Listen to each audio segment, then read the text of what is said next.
Hola, buenas noches. Bienvenidos a su programa Secreto a Voces.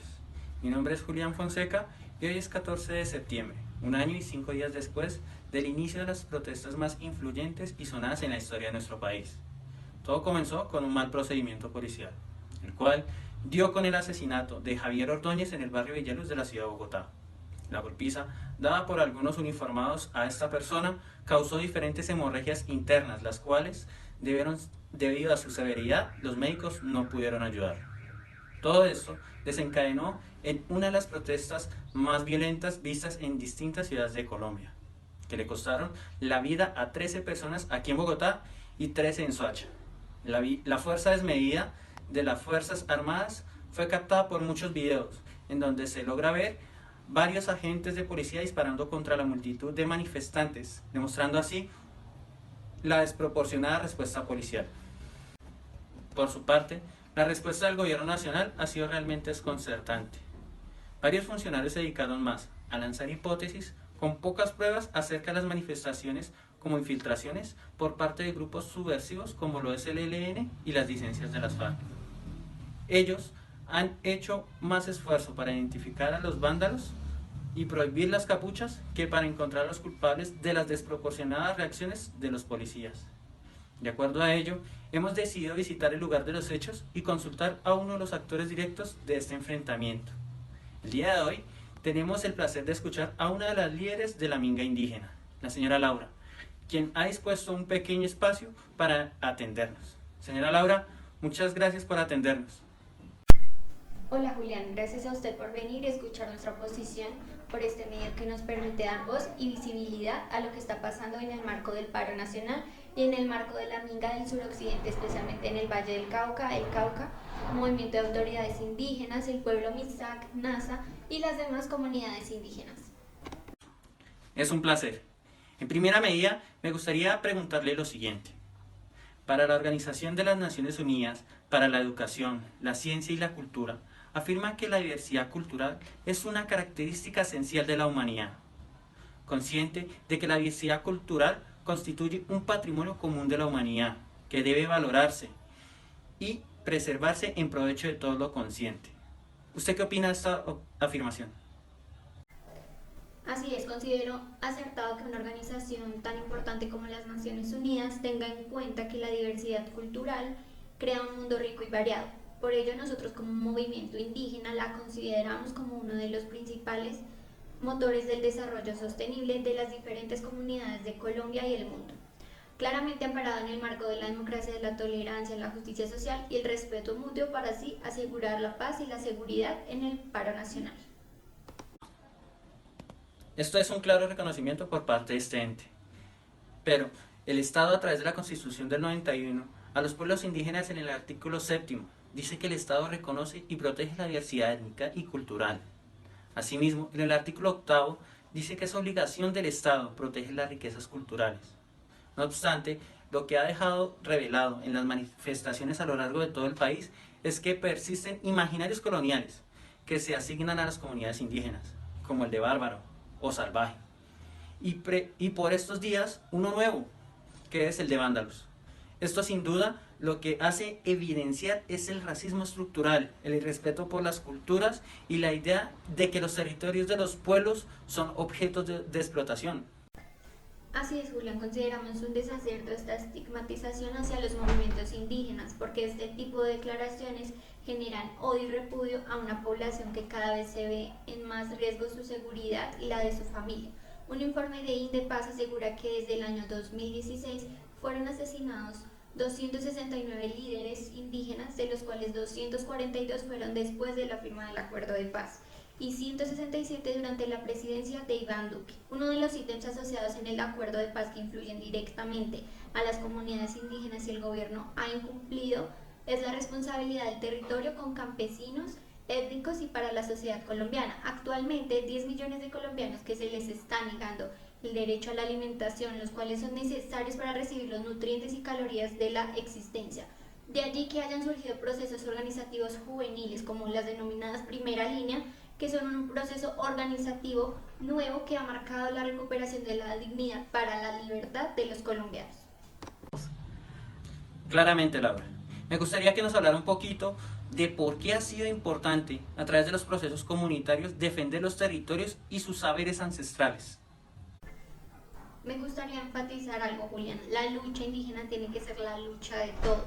En los últimos años se ha disparado de una manera impresionante las licencias ambientales para la explotación de los recursos naturales, la diversidad que tiene el territorio colombiano, la conservación de bosques y los recursos naturales se encuentran dentro de los territorios indígenas y por eso hoy somos grandes defensores. Eso ha generado que el desplazamiento del conflicto armado tenga presencia dentro de los territorios indígenas y se comentan un sinnúmero de violaciones de derechos humanos. Esto quiere decir que hay un ataque sistemático a todas estas zonas territoriales y por consiguiente a sus protectores.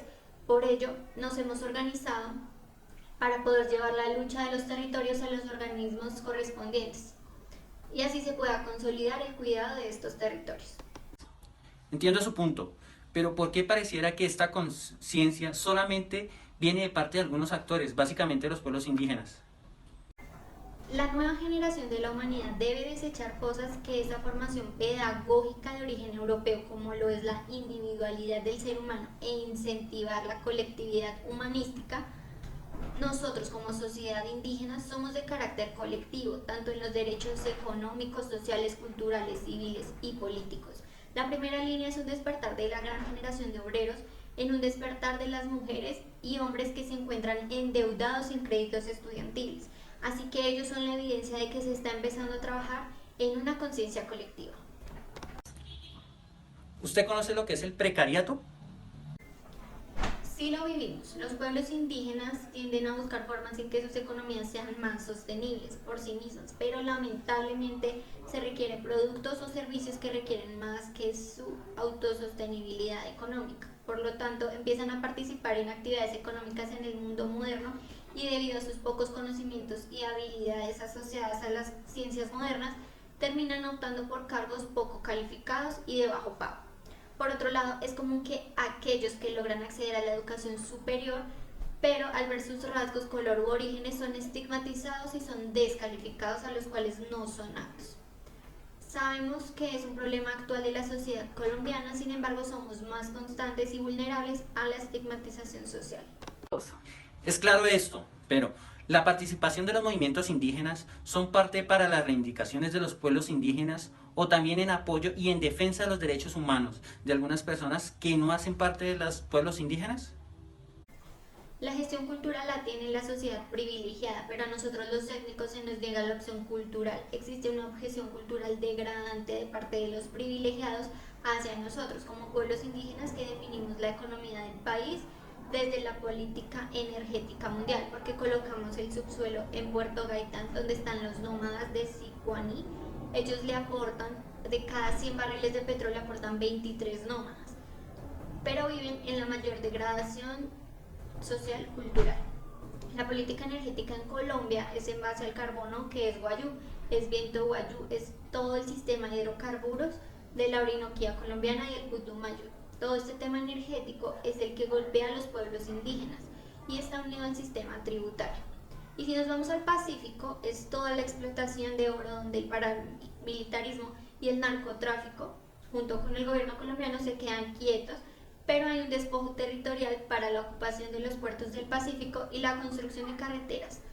Eso es la esencia de las dificultades que nosotros tenemos. Cuando habla de opciones negadas, considera Laura que dentro de ellas está la falta de acceso a la educación, salud y empleo para los pueblos indígenas, no solo en Colombia, sino en América Latina.